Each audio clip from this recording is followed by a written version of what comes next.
శ్రీ దేవి భాగవతం 17వ అధ్యాయం.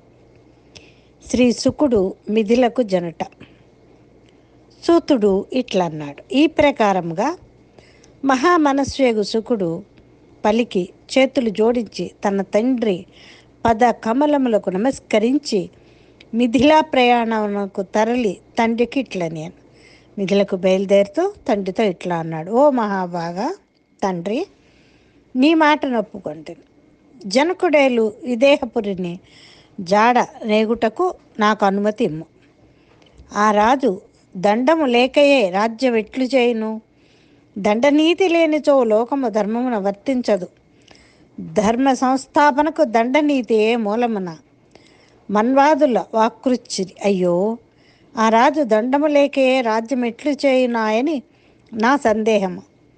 జనకుని ప్రవర్తన నా తల్లి వంజనట్లు నాకు భాషించుచున్నది. దాని నిజం ఎరుంగను. దాని యొక్క నిజము ఎరుంగుటకు మీ అనుమతితో అటకేగుచున్నాను. అప్పుడు సూతుడు ఇట్లన్నాడు: ఆ సుఖ డహంకారమడిగిన ఆత్మనిష్ఠుడు, నిర్లిప్తుడు, జ్యోతిస్సాగరమున తెలియాడువాడు. అట్టి సుకునికి తన కౌగిట చేర్చుకొని వాసుడు ఇట్లు పలికాడు: సుఖ, నీకు కళ్యాణమగుత అగు కాక చిరంజీవి గమ్ము. తిరిగి వత్తునని మాట ఇచ్చి క్షేమముగా పోయిరమ్ము. నీ వచ్చటి నుండి మరల ఇచ్చటికి రమ్ము. ఇంకొక చోటికి నీవెన్నడును పోరాదు. నీ ముఖ కమలమును గాంచుకున్నచో నాకు శాంతిగా మనుగడే సాగదు. నిన్నొక్క క్షణమేని చూడకున్నచో నా మనస్సు వ్యధచెందును. నాకు నీవు ప్రాణములోని ప్రాణము. జనకుని సందర్శించి నీ శంఖ బాపుకొని తిరిగి వచ్చి ఇచ్చటనే వేదాధ్యయన పరుండవై సుఖంగా ఉండు నాయన. సూతుడు ఇట్లన్నాడు. వ్యాసుని పలుకులు విని శుకుడు తన తండ్రికి ప్రదక్షిణ నమస్కారంలో అన్నరించి వింటి నుండి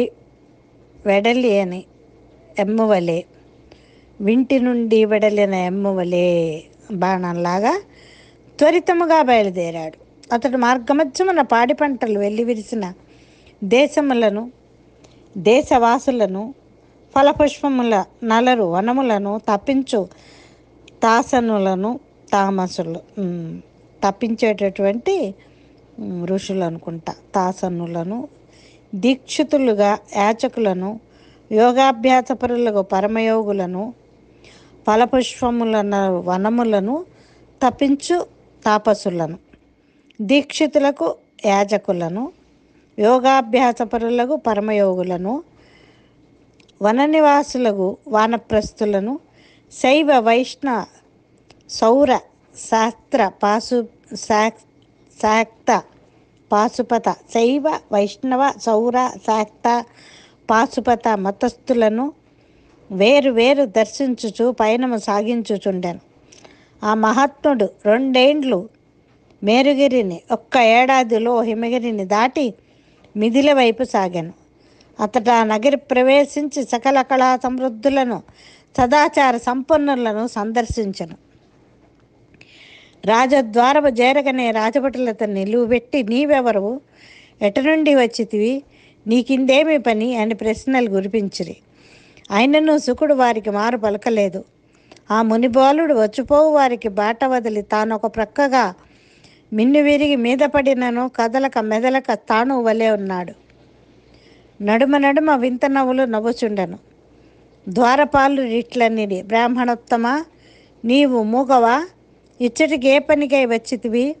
ఎవరేని ఏ పని లేక ఊరికే రారని నాకు తెలియను. రాజు ఆనతి లేనిదే ఎవరునూ నగరము ప్రవేశింపరాదు. క్రొత్తగా వచ్చినావని కులశీల మెరుగక లోనికి వెళ్ళనీయరు.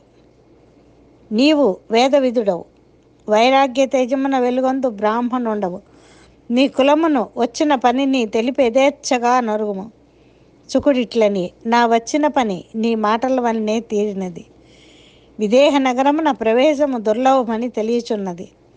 నా మతి మాంద్యములను రాజును చూడవలెను అన్నటి ఆసక్తితో ఎంత దూరము నుండి శ్రమపడి ఏతెంచితిని. నేను నా తండ్రి మాటచే మోసపోతుని. ఇప్పుడెవరిని దూషింతును? నే చేసుకున్న కర్మము కలది ఇట్లు పర్యటించుచున్నాను. ధనాశయే పురుషుని ముప్పతిప్పలు పెట్టును. నాకు ఆ ఆశ లేకున్నను విభ్రాంతిచే మోసపోయి ఇంత దూరము వచ్చి తిని.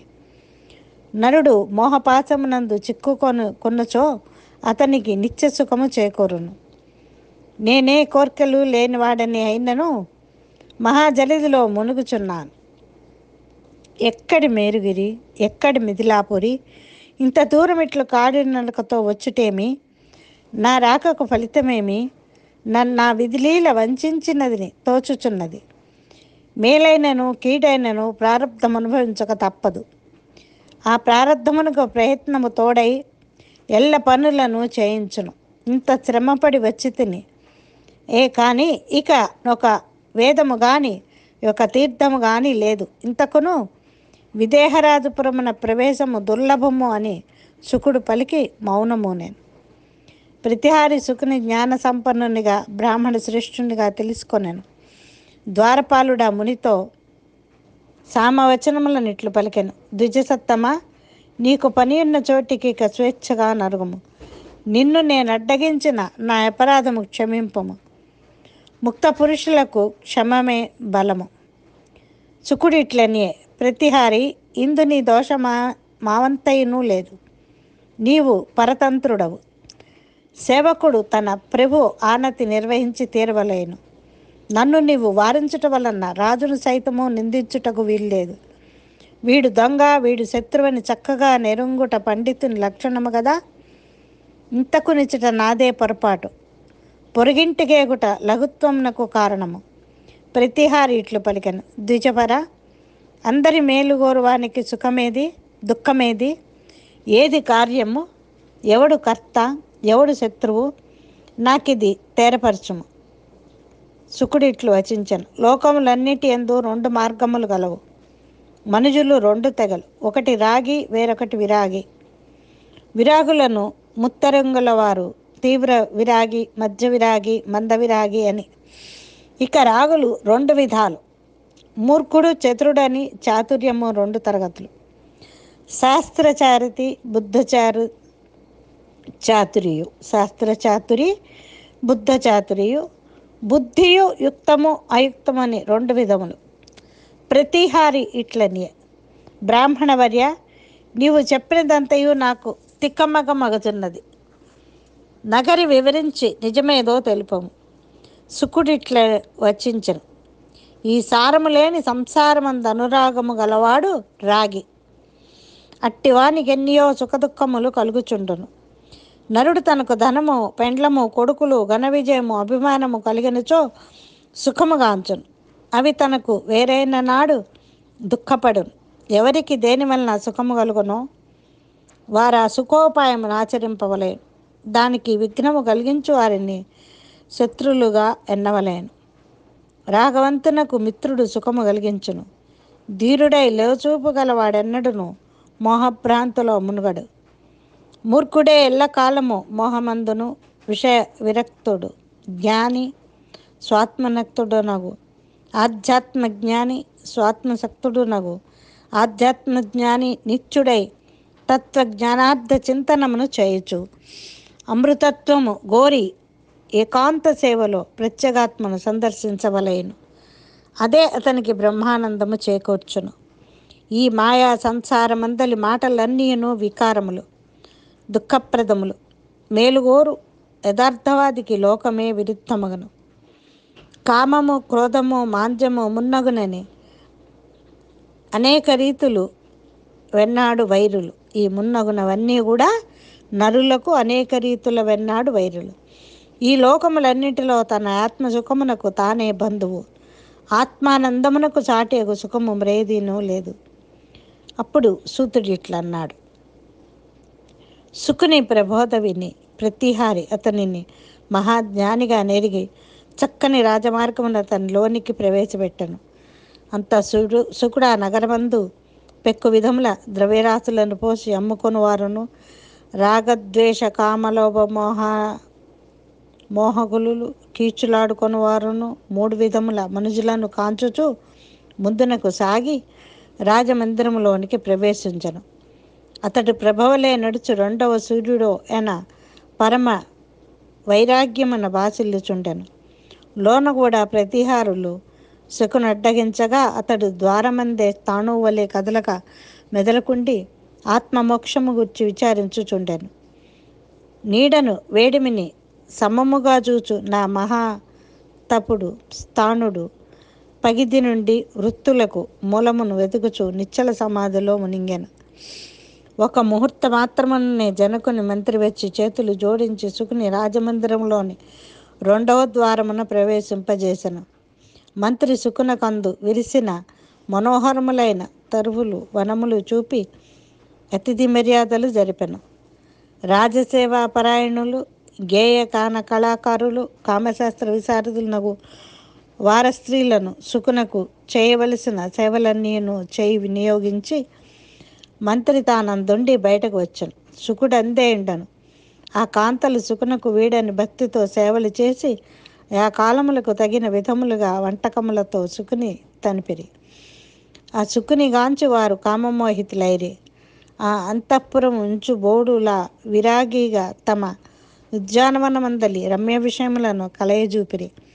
ఆ శుకుడు యువకుడు మనోహరుడు, మృదుభాషి, అపర మన్మధుడు. అతనిని కాంచగానే ఆ లల్లనల మనస్సులు కామవశమైనవి. కానీ ఆ పురుషుని మనమందే వారతనిని విజితేంద్రియునిగా నెరింగి పరమ భక్తితో పూజలు చేసిరి.